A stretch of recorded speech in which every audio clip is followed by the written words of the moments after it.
The average person works for 50 years and still needs to keep working. Somewhere in the same world, a few people retire before they turn 35. The difference between them isn't luck, it isn't income, it isn't inheritance. It's 7 years of math nobody actually runs. Today we're going to run those numbers, month by month, on one real person. Meet Devon. Devon is 27 years old. He earns $90,000 a year. He has $10,000 in savings, and he just made a decision that most people never even consider. He's going to hit $1 million in invested assets by age 34. 7 years. From 10,000 to 1 million. The math says he needs to save roughly 75% of every paycheck, earn an average 10% return every year, and never have a single financial emergency. Most finance YouTubers would tell you this is impossible. A few would sell you a course promising it's easy. Both are lying. The real answer is way more interesting. Because Devon can actually get close, just not the way he thinks. And the version of freedom waiting for him at the end of 7 years looks completely different from what he's picturing right now. I'm Cody, and this is what 7 years of aggressive financial independence actually looks like, with real numbers, real years, real trade-offs. Let's go. Before we follow Devon anywhere, we need to define what $1 million actually buys. Because financial freedom is one of those phrases people throw around without ever pinning it down. The math says there are 3 versions of it, and they're wildly different. Version 1, full financial independence. Enough money invested that you never have to earn another dollar. Your portfolio covers every expense forever. Vacation, healthcare, mortgage, the works. Version 2, lean financial independence. Same idea, smaller lifestyle. Your investments cover the basics, rent, food, utilities. If you want extras, you pick up some work, but you don't have to. Version 3, and this one is sneaky, coast financial independence. It means you've invested enough early that compound growth alone carries you to retirement by 60. You still work to pay current bills, but you never have to save for retirement again. Each version has a number attached to it. The number comes from the 4% rule. Withdraw 4% of your portfolio each year. It should last roughly 30 years. Flip that math. Multiply your annual expenses by 25. Devon's annual expenses are $40,000. Multiply by 25, he needs 1 million. That's lean FI for Devon. 1 million, 7 years, starting from 10,000. The single most important number in personal finance isn't your income. It isn't your investment return. It's your savings rate. The percentage of what you earn that you actually keep. At a 15% savings rate, financial independence takes about 43 years. At 25%, it drops to 32 years. At 50%, 17 years. At 75%, it drops to 10 years. To hit it in 7, Devon needs even more aggression. Devon takes home about $68,000 after taxes.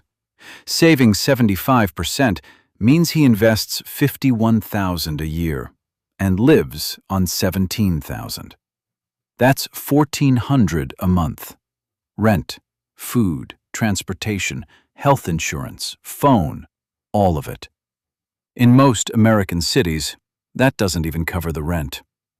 So, Devon does the first thing every aggressive saver has to do. He moves. He leaves his expensive city for a low cost of living town where rent is $700 a month. He sells his car, buys a used bicycle. He cancels every subscription that isn't essential. He stops eating out. He learns to cook the same 6 meals on rotation. It's not a glamorous year.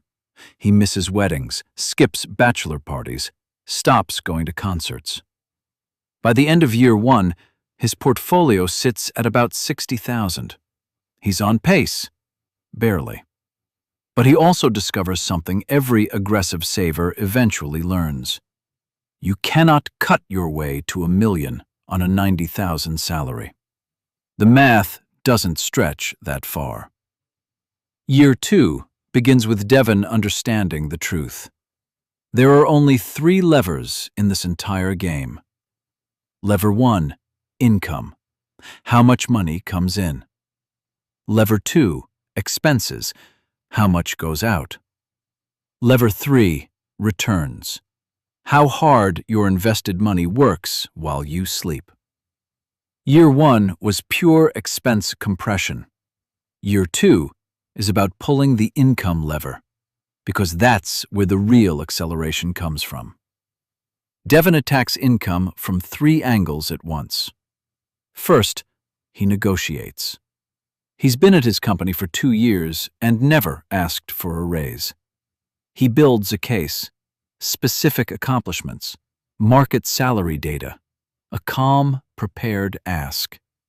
He gets a 12% bump, $90,000 to $101,000. Second, he stacks skills.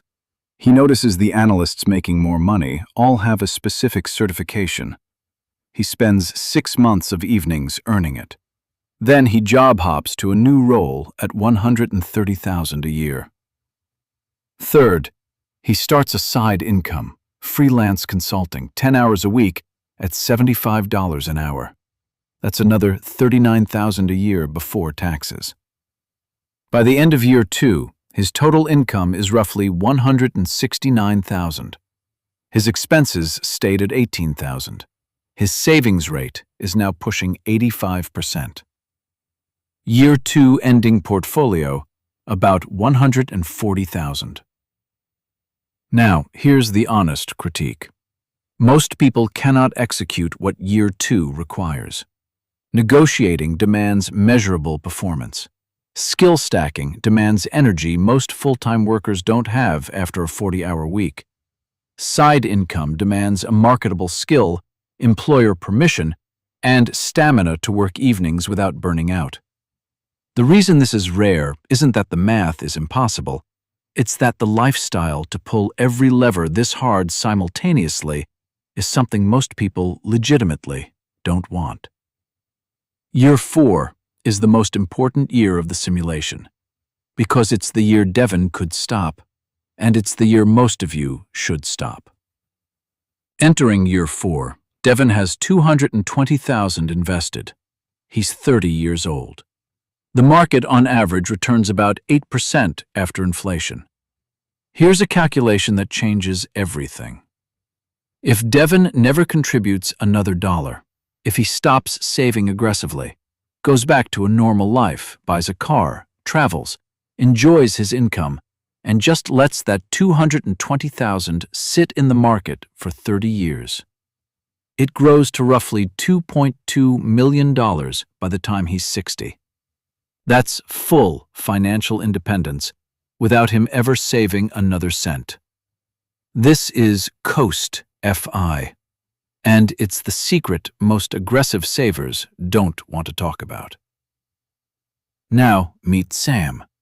Same age as Devon, same starting salary, same job. But Sam did what financial advisors typically recommend. He saved 15% of his income from age 22, invested in index funds, otherwise lived his life.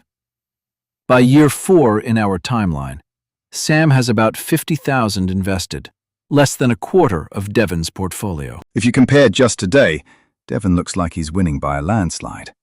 But watch what happens when you zoom out.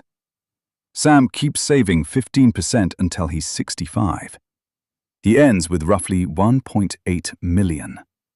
Devon, if he stops contributing at 30, ends with roughly $2.2 million at 60. Same destination, but Devon arrives 5 years earlier and could have lived a normal life starting in year 4.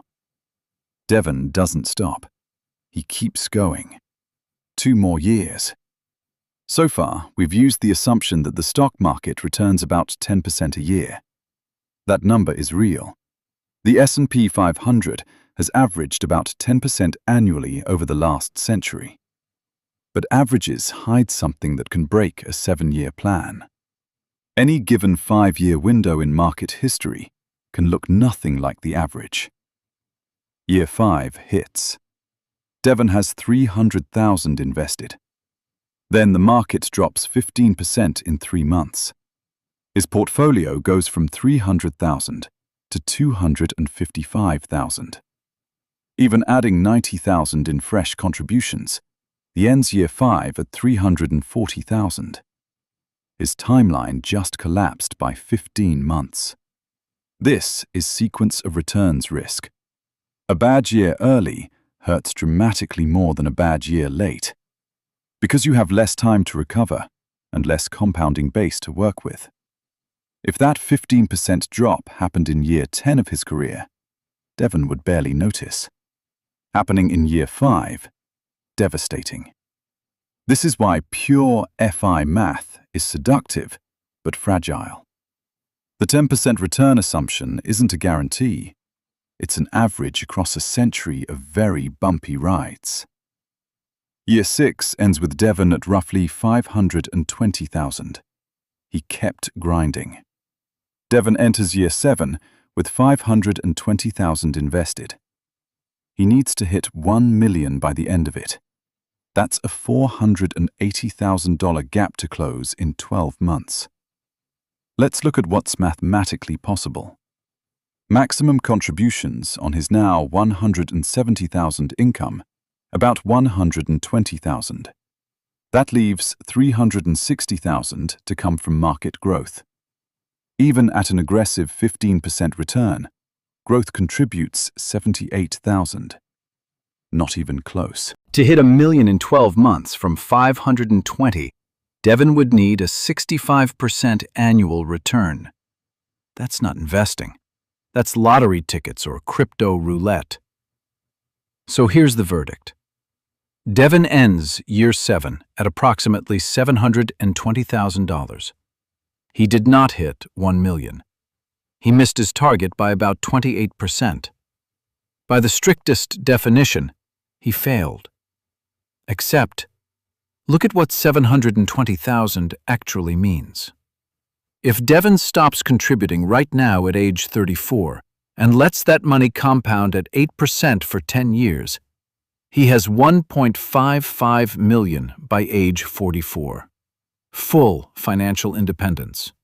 21 years before traditional retirement. Devon didn't hit $1 million in 7 years. He hit financial freedom in 9, with the option to coast the rest of the way. Here's the honest truth about the 7-year promise. It almost never lands on the nose. But chasing it puts you somewhere most people never reach. Devon bought back 21 years of his life. You might buy back 10. Someone else might buy back 5. All of them are wins. Savings rate beats income. Coast FI is the underrated finish line.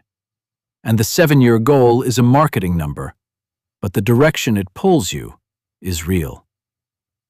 I'm Cody. If this video made the math feel real for the first time, hit subscribe. The next one is coming.